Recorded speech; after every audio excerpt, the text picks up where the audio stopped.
The Wheel and the Butterfly. Written by Justice4243 and read by Sunguard. And Moonguard, but who cares? I'm here too! Chapter 22. Dan versus Groceries. Dan stirred from under the bed covers and sat up, groggily coming to his senses.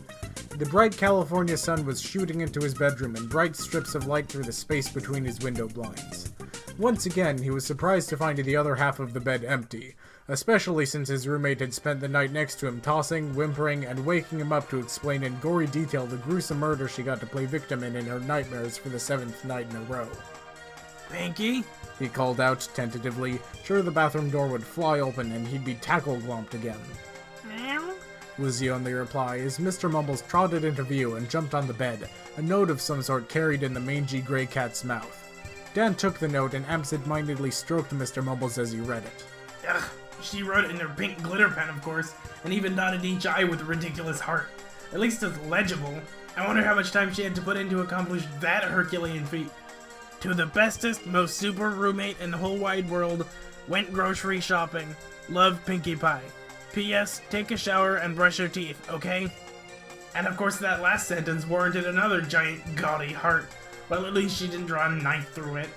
Just my luck I'd end up sharing living space with the only person on the planet who's capable of threatening potentially lethal violence one moment and at the mercy of a cheesy slasher flick the next. Dan looked towards the bedroom entrance, which was kitty corner from the bathroom entrance inside. Well, she hasn't threatened me recently, but she seems to take sadistic glee in playing a doting mother. I mean, I think that's what she's doing. Mom never cared what I did so long as I was chained up for the most part. Still, it's either wash up or have her threaten to do it for me.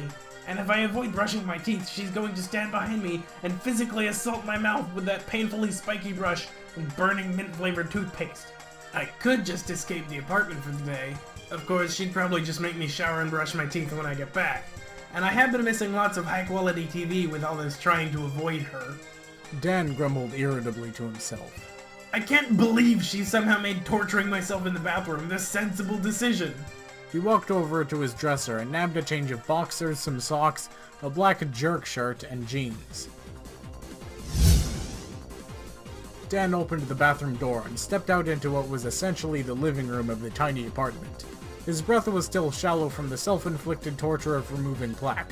Perspiration and water from his still damp hair covered his face and dampened the collar of his shirt a bit. He looked up to notice Pinky had returned and was grinning widely at him. Dan scowled back at her, recognizing Pinky's smile as a mixture of happiness and amusement. Pinky was dressed in a red floral shirt, rolled-up denim shorts, light pink flats with a set of 2 blue and 1 yellow balloon per shoe. She stood in the kitchen next to an open brown bag and a couple more that had been neatly folded and set to the side. Pinky giggled to herself as she poured herself a rainbow assortment of fruity circles into a plastic bowl from a red cereal box. Congratulations on surviving the deadly medley of shower gel and toothpaste. Thanks for not making me force good sanitation habits on you today, she said, closing her eyes and smiling warmly. Dan shot her a glare. How can I force you to clean me? He demanded. Your bizarre compulsion to get me to smell like I was assaulted by a minty sandalwood plant elemental is hardly my fault. Sorry, Pinky said, her expression going a bit more serious. I really meant it.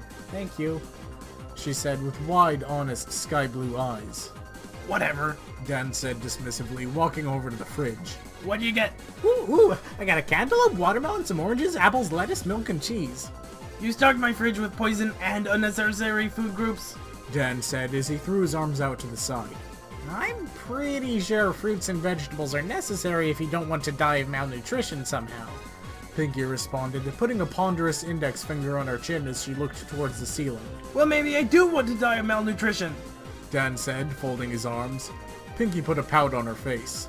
What if I don't want you to die of malnutrition? You are the most selfish person I've ever met, you know that? Pinky frowned and sighed. I guess forcing Dad to eat something besides a vegetable-free hamburger or turkey sandwich is something I'll have to do today. Dan opened the fridge and began taking stock of the various items Pinky had just stocked it with. What is this treachery? He demanded, pulling out a light green stalk with equally green branches and darker green flower heads. That treachery is also known as broccoli, Pinky answered, casually pointing at the green item in Dan's hand. You know how I feel about broccoli! I know you created and were almost eaten by a giant broccoli monster. I figured this could be your way of getting revenge on broccoli kind. Pinky explained with a smile. Oh no! I won't have you trick me into eating empty calories by appealing to my sense of justice. Danny, I'm pretty sure broccoli is likely the completely opposite-y thingy of empty calories. Don't call me Danny! Also, broccoli is highly triggering for me. I mean it, I'm triggered. You triggered me, Pinky. Way to go! Pinky rolled her eyes. Yes, I can see that. Don't you dare make light of my traumatizing experience! Pinky motioned out to Dan. Dan, your life is a series of traumatizing experiences. She motioned to herself. My life is now a series of traumatizing experiences. Pinky stopped, extended her arm, and took a deep breath. Maybe a different stratagem will work.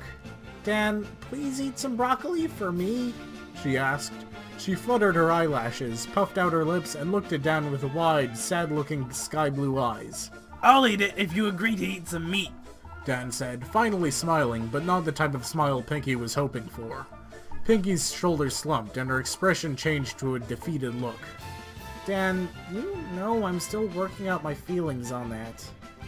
Dan shrugged, sly grin still coating his face. If you're going to cut a food group out of your diet, I don't see how you can expect me to live up to some ridiculously high standard you yourself won't abide by, Dan said smugly.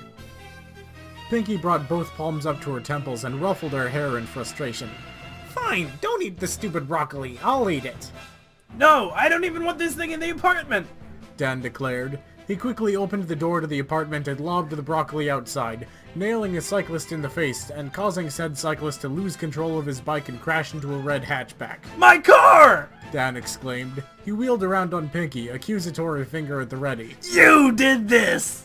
Pinky put her forearms up and held up open palms as she rolled her eyes. Yes, Dan, you got me. Buying broccoli was an elaborate ploy to have an irritating fight with you, complete with you assailing a bicyclist with a vegetable so he could crash into your car. She answered sarcastically. Dan furrowed his brow angrily at his roommate. He took note of the bowl of dry cereal she had set down next to her. Reaching back into the fridge, he grabbed a full gallon carton of milk. Dan, don't, Pinky began to plead.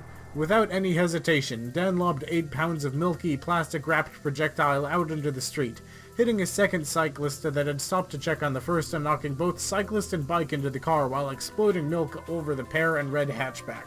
What's with all the cyclists around here? Dan asked irritably. Don't they know this is a dangerous neighborhood? He paused and his eyes widened slightly as he heard a that was slowly rising in volume. He turned to see his roommate fixing him with a glare. Expecting her to utter a number, Pinky fished out a small plastic bottle of 2% milk from the brown bag next to her instead. Luckily, I had prepared for the possibility of a Dan-level temper tantrum. Don't you pour that milk! Dan demanded, violently pointing at the offending bottle. Pinky grinned mischievously. You mean this milk? Pinky unscrewed the top of the bottle. Holding the bottle in one hand, she bit down on the foil seal and held it over the bowl. Don't you dare pour that milk! Dan closed the door to the apartment and took a few steps closer to his roommate. Oh, I'm pouring, Pinky said as she tipped the bottle slightly. Pinky! Don't...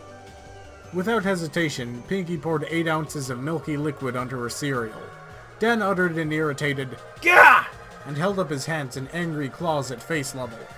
Pinky giggled to herself and looked back to the bowl of cereal. Her smile fell as she realized she was missing something. Dan's evil, toothy grin surfaced as he patted the flatware drawer next to him. Pinky lifted the cereal bowl and raised it to her determined-looking face. Dan raised an eyebrow. You wouldn't. I used to devour entire collections of cakes without a fork in sight. Pinky grinned slyly. Do you really think I'm scared of getting a little milk on my face? She purred. Pinky, if you put that cereal in your mouth, I will attack, Dan said. He resolutely added, I bite. Ooh, bet you don't bite as hard as me.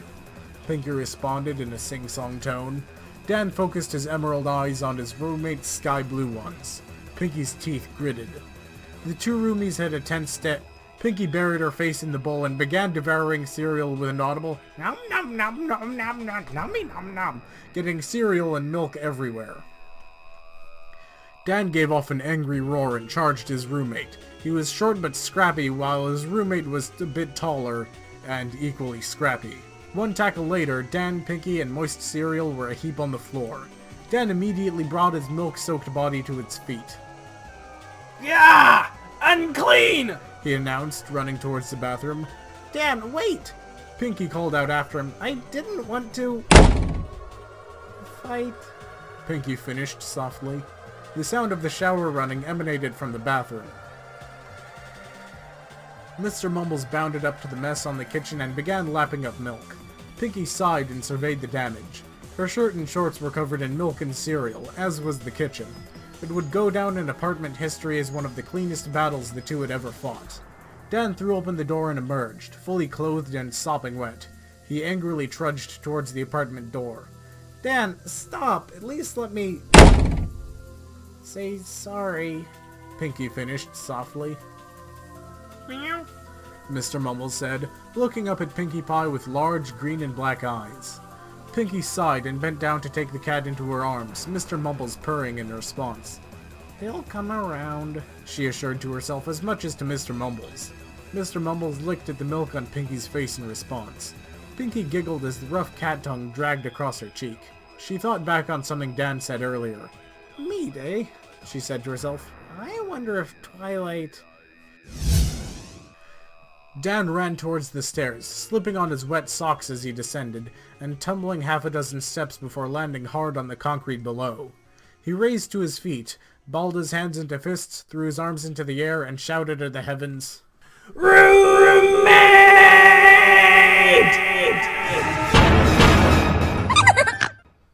Dan versus Roommate.